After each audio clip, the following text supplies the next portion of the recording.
The King and the Water Channels. Once upon a time, there was a kingdom with vast and fertile lands. The king of this kingdom was a fair and kind leader, loved by all his people. As a child, he had often heard his father, the previous king, say, "A good king always puts the happiness of his people above all else." And he always tried to live by these words. Recently, the farmers had started complaining that their crops were not growing. The water they got from nearby streams and wells was not enough to water their fields. The drought had dried up their fields, and fruits and vegetables were not growing well enough. One morning, the farmers came to the palace gates. As soon as the king saw them, he ran over to them. "My dear farmers, why are you so sad?" he asked. A farmer answered in a sad voice, "Your Majesty, our fields have dried up due to the drought. We need water, or we won't be able to grow our crops." The king deeply felt the farmers' concerns.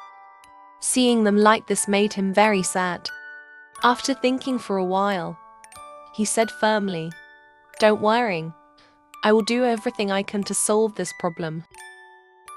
The king immediately gathered the engineers in the palace.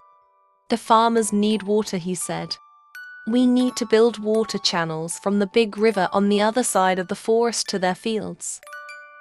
The engineers were a bit surprised by the king's suggestion because the river was quite far away, and it would be a very difficult task. But to fulfill the king's request, they immediately began working.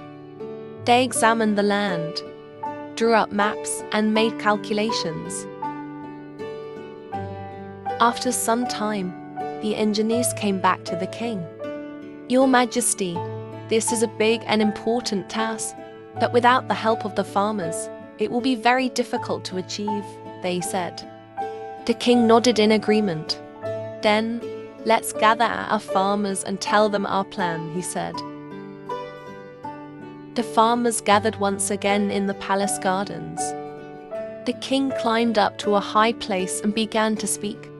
"My dear people, by working together, we can bring water to your fields. We need the help of all of you.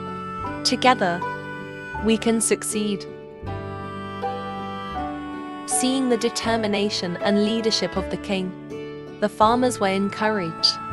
All of them shouted in unison, "Yes, together we can succeed." The next day, the farmers and the engineers began working to dig a channel from the river to the fields. The work was very tough.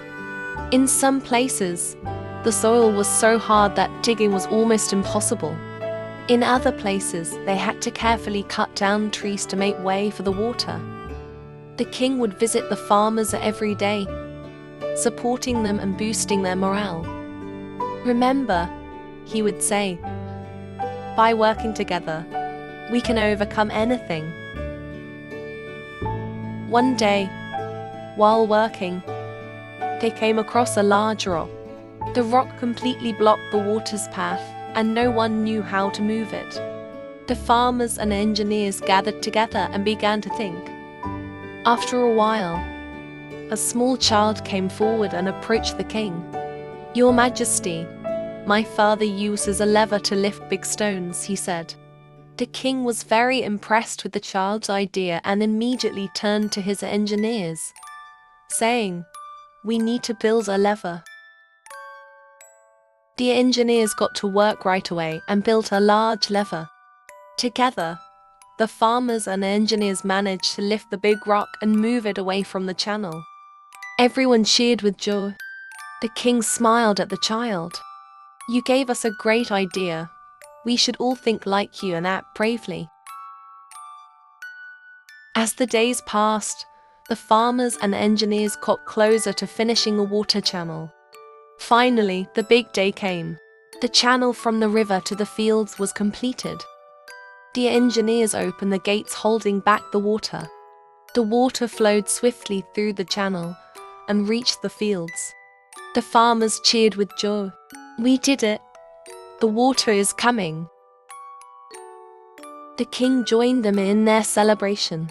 We did it! We did it together! He rejoiced.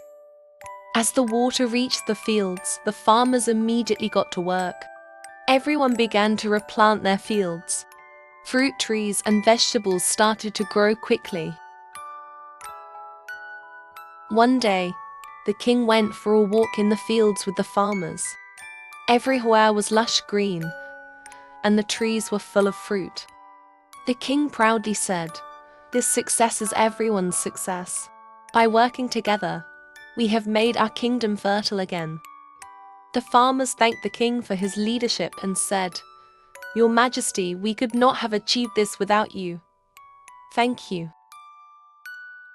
From that day on, everyone in the kingdom learned how important it was to help one another.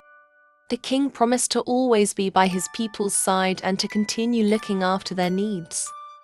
The kingdom continued to shine as a beautiful place where water gave life, and everyone lived happily and peacefully ever after.